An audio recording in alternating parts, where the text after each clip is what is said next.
नमस्कार दोस्तों, आज की इस सैड स्टोरी इन हिंदी में हम कल्पना की दर्द कहानी बताने वाले हैं। कभी कभी अपनों के लिए अच्छा सोचना कब बुरा बन जाता है हमें पता भी नहीं चलता। कल्पना के साथ भी कुछ ऐसा ही हुआ। तो आइए अब जानते हैं कि क्या है कल्पना की दर्द भरी कहानी। कल्पना एक मध्यम वर्गीय परिवार से थी जिसने अपनी स्नातक की पढ़ाई पूरी कर ली थी और अब वो अपने घर पर ही छोटे बच्चों को ट्यूशन पढ़ाती थी। कल्पना का रंग गोरा था और वह दिखने में बिल्कुल गुड़िया की तरह थी। कल्पना के माता पिता उसकी शादी के लिए एक अच्छे लड़के की तलाश कर रहे थे। तभी कल्पना के मामा एक लड़के के बारे में बताते हैं। वो कहते हैं कि लड़का का नाम राहुल है, वह किसी कंपनी में मैनेजर के पद पर है और महीने की 70,000 कमाता है।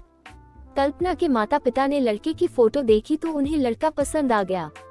जब कल्पना की मां ने कल्पना को लड़के की तस्वीर दिखाई तो कल्पना ने कहा, जब आप दोनों को लड़का पसंद है तो मुझे भी पसंद है। अब लड़का और लड़की वालों के परिवार ने मिलकर शादी की तारीख तय कर दी। कल्पना के माता पिता बहुत खुश थे कि उनकी बेटी की शादी एक अच्छे घर में हो रही है। पूरे धूमधाम से कल्पना की शादी हो गई। अब कल्पना अपने बचपन के घर को छोड़कर एक नए घर चली गई। कुछ दिन तो कल्पना को अपने माता पिता और अपने घर की बहुत याद आई। कल्पना की शादी के अब महीने बीत गए थे। अब उसके पति राहुल पहले जैसा व्यवहार कल्पना के साथ करता था।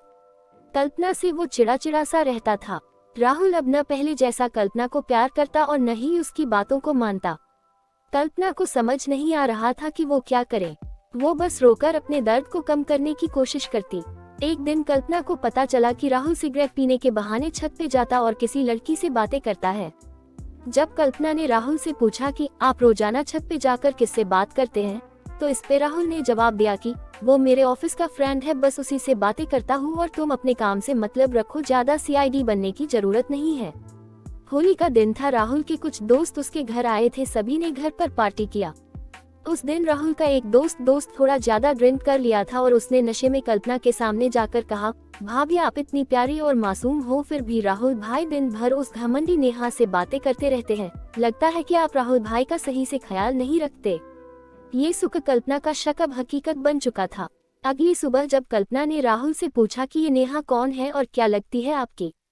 राहुल, मैं तुम्हें क्यों बताऊं। कल्पना, मैं बीवी हूँ आपकी। राहुल, देखो तुमसे पहले वो मेरे लाइफ में आई। कल्पना, तो फिर मुझसे शादी क्यों किया। राहुल, बस तुम अच्छी लगी इसलिए शादी कर लिया। कल्पना, अब तुम देखना मैं उस कामिनी लड़की को कैसे सबक सिखाता हूँ। नेहा को कब कल्पना ने कामिनी कहा तो राहुल ने गुस्से में कल्पना को बहुत मारा और उसे कमरे में बंद कर दिया। के सामने एक शब्द भी नहीं बोलती थी।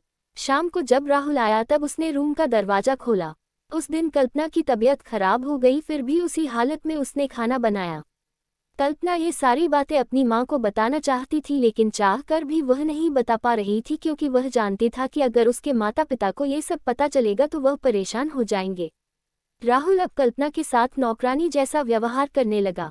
छोटी छोटी बातों पे उसे मारता। कल्पना अब धीरे धीरे डिप्रेशन का शिकार होने लगी। उसके दिमाग में गलत गलत ख्याल आने लगे। अब न वो समय पे खाना खाती और न ही किसी से बात करती। आखिरकार एक दिन कल्पना ने रूम में फांसी लगाकर आत्महत्या कर ली। कल्पना ने आत्महत्या का कारण किसी को नहीं बताया, लेकिन उसके सास को पता था कि कल्पना ने आत्महत्या क्यों किया। दूसरी तरह कल्पना के माता पिता का रो रो कर बुरा हाल हो गया।